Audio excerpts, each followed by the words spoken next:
Hello, welcome to your yoga practice. Today's short tutorial and short pause will be to explore one of the more common poses in yoga. If you do a flow class that has vinyasas or that flow that goes like high to low plank, you'll often go into this pose, which is an upward facing dog. So we'll break it down and we'll see how to get into it for your body. Let's meet on our bellies. So laying your belly down, resting one ear on the mat. I am tall for this mat. That is completely okay. All right, so this pose will differ from a cobra pose. You can do cobra pose with me so that we can experience it. Bring the tops of your feet down on the mat. Really press onto your mat. Pop up those kneecaps, really engaging the backs of your legs. Start engaging your core, pressing it down on the mat. And then hands will go underneath your shoulders for cobra. Start bringing your forehead to the mat and then start lifting up the chest, keeping the belly button and the pelvis on the floor, keeping your thighs on the floor, hugging elbows in and keeping your elbows bent, shoulders back. This is your cobra pose. Inhale, exhale.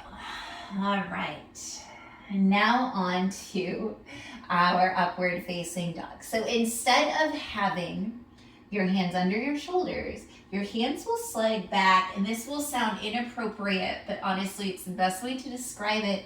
Your fingertips will be aligned with your nipples, so the center of your chest. That just gives you a good visual to line up. I'm sorry if that sounded a little gross, or awkward, but that's just a really good place to line up your body. Again, pressing into your feet. And for this one, push into your hands. You'll straighten your arms and you'll come onto the tops of your feet. So the only points of contact here in your upward facing dog are the tops of your feet and your hands. And allow yourself to enjoy this back bend, shoulders back, gaze is front. And then feet are straight behind you. Sometimes we splay out our feet here and feet are untucked. One more inhale. Exhaling, coming down, all the way down. Usually we come into a downward facing dog from there. So we will do that this time. So realigning those fingers if you need to. Setting up, shoulders down and back. Elbows hug in, pressing your feet down, kneecaps pop up, and then start pressing into your hands, straightening the arms, lifting your legs up. Maybe you come forward a little bit like I do. Inhaling here. Before we go back, look over the right shoulder.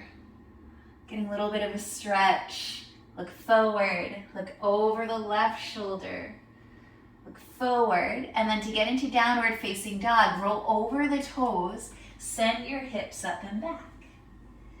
And then you are in your downward facing dog. And we were just in that back bend for a bit, right? For a couple of minutes. So you might feel a little bit of tenderness.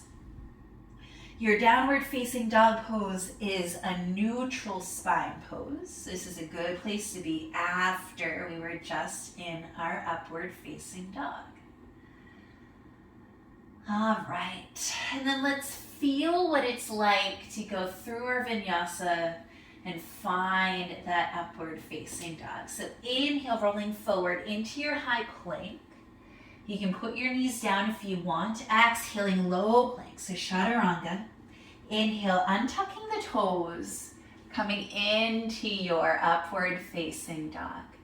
Just feet and hands. And then tucking the toes under, sending it up and back, downward facing dog.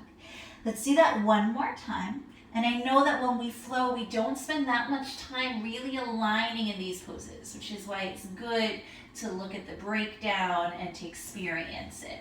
Let's inhale into our high plank pose. Exhaling, low plank, elbows hug in.